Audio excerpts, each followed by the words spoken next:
माया सरोवर part 29। नरभक्षी लोग अपनी भूख मिटाने के लिए जलवृक राक्षसों में से कुछ लोगों को पकड़ने के उत्साह में उनके पीछे दौड़ रहे थे। पर उन लोगों ने इस बात पर ध्यान न दिया कि राक्षस उन्हें किस दिशा में ले जा रहे हैं। मगर उस वक्त दो जलवृक राक्षस एक घने वृक्ष की डालों में छिपे रहकर यह सारा दृश्य देख रहे थे। वे लोग अपने राजा जलवृकनाथ के आदेश पर सवेरे से उस प्रदेश में अपने शत्रुओं का पता लगाने के वास्ते पहरा दे रहे थे। पेड़ पर स्थित जलवृक राक्षसों में से एक अपने समीप के साथी से बोला, अबे सुनो, हमारे राजा को दुश्मन की ताकत का कुछ पता नहीं है। इसके पहले सरोवर में जो लड़ाई हुई थी उसमें हमने उस माया सरोवर के राजा के सेवकों को मार भगाया है, लेकिन अब ऐसा लगता है कि उनकी सहायता के लिए थोड़े लोग और आगे आ रहे हैं। बताओ अब क्या किया जाए। दूसरा जलवृक का ध्यान और कहीं था। उसकी दृष्टि माया सरोवर की ओर भागने वाले अपने जाति के लोगों तथा उनका पीछा करने वाले नरभक्षकों पर केंद्रित थी। उन लोगों से सटकर थोड़ी दूर बैशाखी के सहारे लंगड़ाते चलने वाले हिरण्यपुर के सेनापति के पुत्र मंगलवर्मा को भी वह अत्यंत विस्मय के साथ देखने लगा। एक जलवृक ने अपने साथी को मंगलवर्मा की ओर इशारा करके कहा, अबे सुनो, इसे ले जाकर हम अगर हमारे राजा के सामने हाजिर कर दे तो कैसा होगा। इसके ज़रिए हम इस बात का पता लगा सकते हैं कि अभी अभी जंगल में जो राजा आए हैं उनके साथ कितनी सेना है। सो तो ठीक है, मगर दो दलों में बंटकर माया सरोवर की ओर बढ़ने वाले दुश्मन की बात क्या होगी। उनकी गतिविधि का पता लगाकर हमारे राजा को पहले ही सावधान नहीं करना है। दूसरे जलवृक ने कहा, यह काम तुम देख लो। वे लोग माया सरोवर की ओर जा रहे हैं। इसमें कोई अज्ञात रहस्य भी तो नहीं है। मैं इस लंगड़े को अपने कंधे पर उठाकर ले जाऊंगा और हमारे राजा के हाथ सौंप दूंगा। यूँ कहकर पहला जलवृक पेड़ की डाली में से उतर पड़ा और मंगलवर्मा के पीछे चलने लगा। मंगलवर्मा अपने ऊपर होने वाले खतरे को भांपने की स्थिति में न था। पैदल चल सकने वाले लोग तथा घुड़सवार भी जल्दबाजी में उसकी बात भूलकर माया सरोवर की ओर जा रहे थे, इसलिए वह तेजी के साथ चल न सकने की हालत में पीछे रह गया था। जहाँ तक हो सके जल्दी सरोवर तक पहुंचकर उसे भी जलवृक्षों राक्षसों के साथ होने वाले लड़ाई में भाग लेना होगा। मंगलवर्मा आगे बढ़ चला रहा था। पीछे कोई आहट सुनी। उसने सर घुमाकर पीछे की ओर देखा। जलवृक राक्षस जल्दबाजी में आकर उसे पकड़ने को हुआ, पर उसका पैर फिसलकर एक दरार में फंस गया, जिससे उसका पत्थर वाला गदा हाथ से छूटकर दूर जा गिरा और उसके पैर पर मोच आ गई।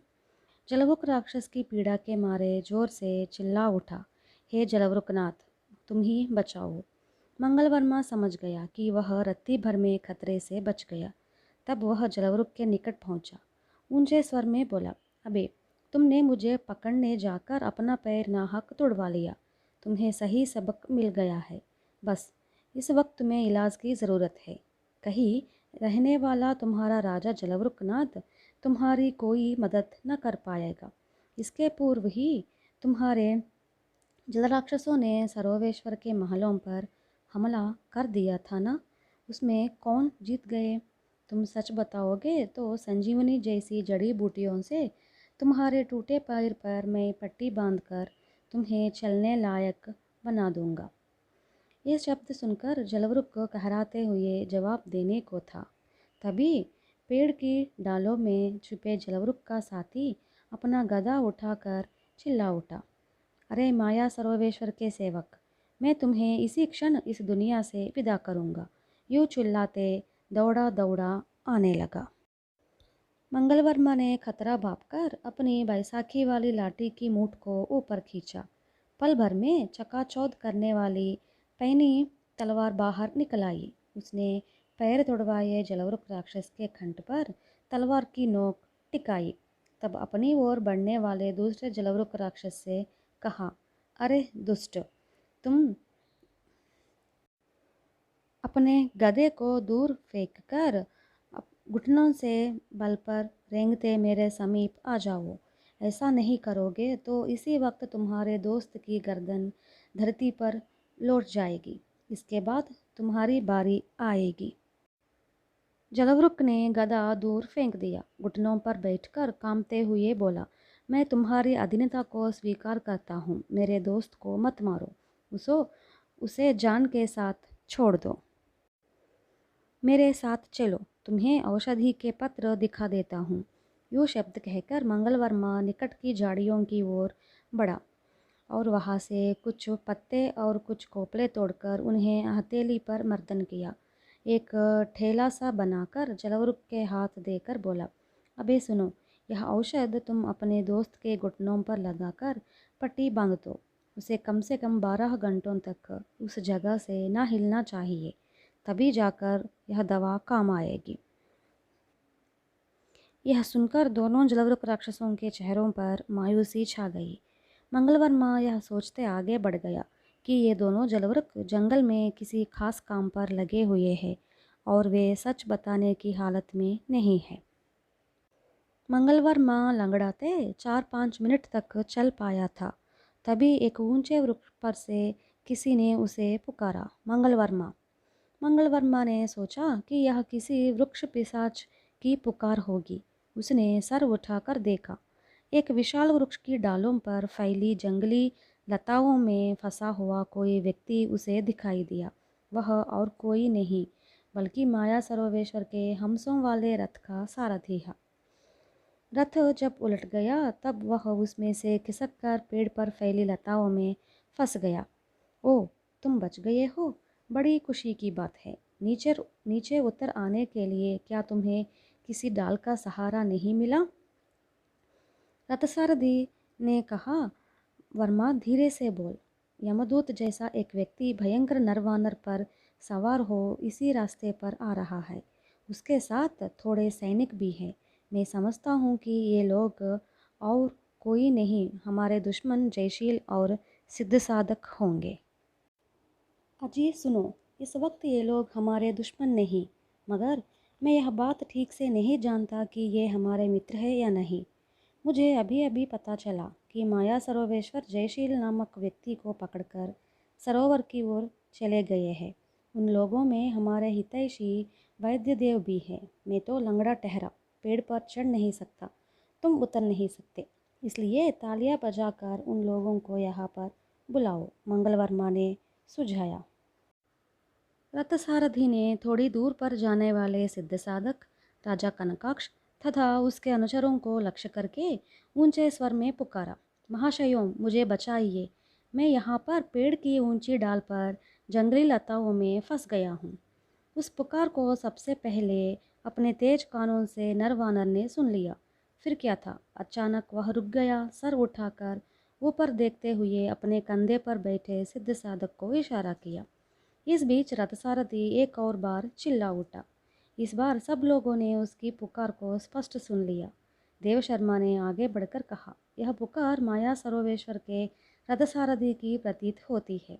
वह हमसों वाले रथ पर से इसी प्रदेश में गिर गया था। नरवानर तेजी से दौड़ पड़ा और रथसारथी वाले पेड़ के नीचे आ रुका। इस पर मंगलवर्मा ने कहा, सिद्ध साधक, पेड़ की डाली में फंसे हमारी साथी को तुम्हें नीचे उतारना होगा। बताओ, यह कैसे संभव है? सिद्ध साधक चिल्ला उठा, जय महाकाल की। फिर बोला, यह सब मुझे आश्चर्यजनक मालूम होता है। माया सरोवेश्वर न केवल राजा कनकाक्ष के बच्चों का अपहरण करके ले गया, बल्कि अब मेरे मित्र जयशील को भी पकड़ ले गया है। उस दुष्ट से परिचित आप लोग ऐसी बातें कर रहे हैं कि वह हमारा शत्रु नहीं बल्कि मित्र है। यह कैसे हो सकता है? देव शर्मा ने सिद्ध साधक को शांत करते हुए कहा, सिद्ध साधक, इस वक्त हमारे लिए तथा माया सरोवेश्वर के लिए भी खतरनाक दुश्मन सरोवर में एक और स्थान पर निवास करने वाले जलवृक राक्षस है। हम सब मिलकर उनका सर्वनाश नहीं करेंगे तो हम राजा कनकाक्ष के बच्चों को बचा ना पाएंगे। मुझे लगता है कि अब इस वक्त सरोवर जलवृक्ष राक्षसों के अधीन है। इस बीच राजा कनकाक्ष भी अपने सैनिकों के साथ वहां पर आ पहुँचे। महाशयों, मुझे बचाइए, एक बहुत ही बड़ा अजगर डालों पर रेंगते मुझे निगलने के लिए मेरी तरफ बढ़ा चला आ रहा है। इन शब्दों के साथ रथसारथी डर के मारे चिल्ला उठा। दूसरे ही क्षण सिद्धसाधक ने नरवानर की पीठ पर प्रहार किया। अपने हाथ का इशारा करके आदेश दिया, हे नरवानर, उस पेड़ की डालों में जंगली लताओं में फंसे हुए व्यक्ति को नीचे उतार ले आओ। तत्काल नरवानर बिजली की गति के साथ ऊंची डाली पर पहुंचा। एक हाथ से रथसारथी के निकट पहुंचने वाले अजगर को कसकर पकड़ लिया, दूसरे हाथ से रथसारथी को जंगली लताओं से बाहर खींच डाला। रथसारथी नरवानर को देख आपाद मस्तक कांप उठा और एक जबरदस्त ढाल पकड़कर बोला, अब मुझे छोड़ दो, मैं नीचे उतर सकता हूँ। इसी वक्त हठात जलवृक्ष राक्षसों का एक दल पत्थरों के गधे उठाए वहां पर आ पहुंचा और बोला, जलवृक्ष नाथ की जय। पुकारते उन पर टूट पड़ा। जलवृक्ष राक्षसों में एक व्यक्ति गैडे पर सवार था। वह तेजी के साथ गधा हिलाते चेतावनी देने लगा, सुनो, हमारे दुश्मनों में से एक भी प्राणों के साथ भाग न जाए। पेड़ की डालों पर से नरवानर ने यह दृश्य देखा। वह इस तरह गरज उठा जिससे सारा जंगल गूंज उठे। तब अपने हाथ के अजगर को चाबुक की भांति झाड़कर ऊपर से घोड़े पर सवार जलवृक्ष राक्षस पर कूद पड़ा। कहानी अगले पार्ट में समाप्त होगी।